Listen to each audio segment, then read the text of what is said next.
I'm Brian Lester. I'm the Executive Director of Regional HIV/AIDS Connection.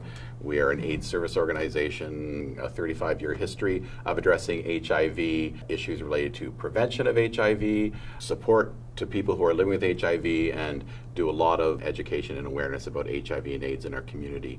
We are very targeted in working with priority populations who are most at risk for contracting HIV, and one of those populations that has led us down this journey to being involved in the overdose prevention site is people who inject drugs.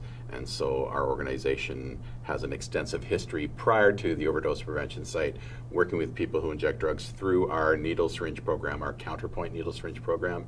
On an average day, 80 to 100 people come through that service before we open tops, coming in to get sterile equipment. It is extremely successful. Many clients have felt that this is a safe space. They feel welcomed.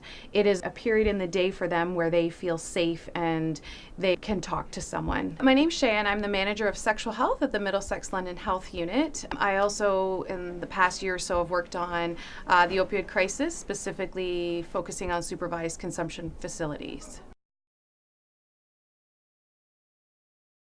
A supervised consumption facility offers a place for people who are caught up in the tight grip of addiction to come in and safely inject substances that they would be pre-obtained, and within that environment there's a nurse and there's harm reduction workers and wraparound support, meaning people who can help people get referrals to addictions treatment, to mental health services, to housing services. Once they can go to a safe space that they can inject and they develop connections to people who are working in that space, they may look at, if they don't have housing, this might be an opportunity to talk to someone.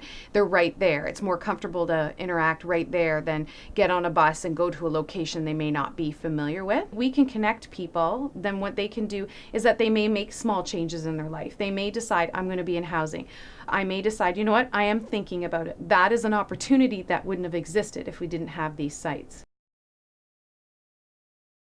When you think about the 4 pillars of enforcement, treatment, harm reduction, and prevention, one of the less invested pillars is harm reduction. And harm reduction is a way to respond to people's needs in the moment. People that may be pre-contemplative, they may not be at a stage where they're ready to stop using drugs, but they would benefit from support to use them safely. That's essentially the premise of why this service is filling a much needed gap in our community. It's been a piece that we've advocated for because we have long recognized that a needle syringe program is not quite enough, and then the opioid crisis only further illustrated the urgency of this matter in our community. I've been in this work for over 12 years, and what I have seen in London, Ontario is a growing trend and concern and a high volume of people struggling with the tight grip of addiction. Opioid-related addiction, crystal meth addiction. We have strongly advocated for this service to be here because we see it needs to be part of a service continuum. There does need to be harm reduction, but there also needs to be enhancements in treatment. There needs to be detox. There needs to be a whole range of services. It's about filling a gap that's been much needed in the community. There's been lots of concern with people publicly injecting, discarded needles, littering, loitering, and we wanted to have a place for people to come in and be safe, move it out of the stairwells, out of the parks, off the streets, to help give people a safe place to inject their drugs, but also we can respond to their other needs. And in the context of what's happening across our country and beyond, the opioid crisis is resulting in significant overdose deaths from the situation where is it like 4,000 people died in one specific year in British Columbia. Well, Ontario is seeing numbers that are increasing on an annual basis. Supervised injection facility does prevent people from dying. On the site that we are offering, we've had, since we opened on February 12th, at least 35 overdoses where people have required oxygen or naloxone or both, and none of those individuals have died. So at its very basic core, which is a really good reason for them to exist, we prevent people from dying. We have higher than hepatitis C rates than the rest of Ontario. We also had an HIV outbreak in 2016. And then we also have endocarditis. It is an infection of the heart valve. So people were getting very ill because they were not properly cooking their drugs and reusing equipment. And that cost is $7.5 million, just endocarditis, to the hospital. The other piece is invasive group A strep. We were finding it most often in people who inject drugs. People were getting infected and not getting properly treated. And when people are not getting proper treatment or they're hesitant to go to emerge, by the time they actually get to the hospital, it's much worse than if they would have went earlier. So the cost or the length of stay is higher. So that, again, can be quite costly. And to run a supervised consumption facility from an operational side is about $1.1 million a year. So again, that is for people who inject drugs. So if people are not sharing needles because they're at a supervised consumption facility, then they're not spreading that infectious disease. Every time a person comes in and has that support, has clean equipment, is injecting and not sharing, we're preventing the potential of an HIV transmission. So just that alone saves the taxpayer money.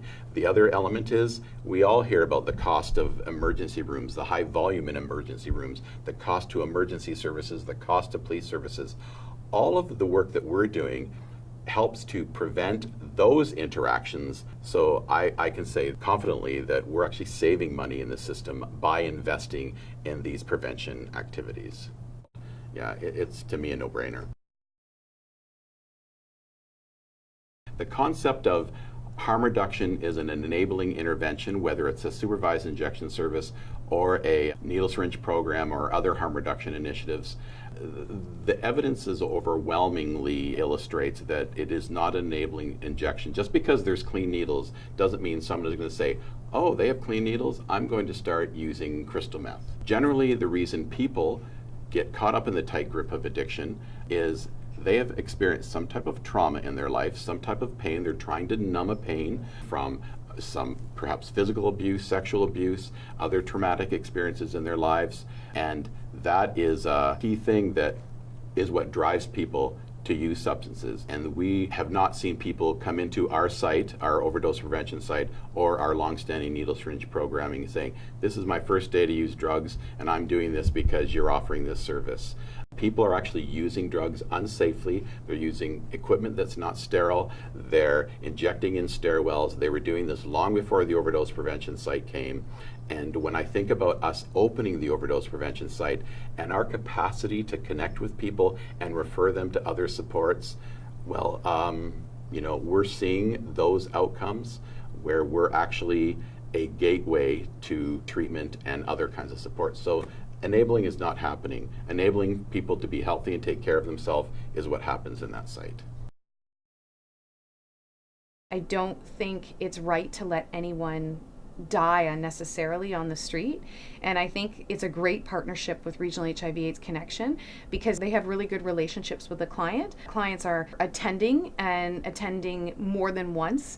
We need to remember that there are clients who are injecting on the street, and a couple responses that we've heard is, wow, no one's chasing after me and yelling at me. I can't believe how welcoming it is here and I'm treated like a human being. So I think all those stories that we hear from the site continue to push us along the journey to keep working to getting a supervised consumption facility a permanent site, because it is really beneficial for the clients, and the relationships that staff have developed are quite beneficial as well. And the more we can decrease the stigma, I think the more important it is. When I think about the HIV/AIDS movement, in the early 80s up to the mid 90s, thousands and thousands of people unnecessarily died. And when I think about the current situation with people who inject drugs, these individuals are some of the most poorly treated and harshly judged folks in our society. And our philosophy as an organization is every life is a valuable life, everyone matters, because our fight is fighting for marginalized folks, for people who don't always have a voice. I think it's about our humanity. I think it's about civil society. This is not a throwaway society. Our mandate, our mission is to respect the dignity of every life. And in this context, this is about saving lives.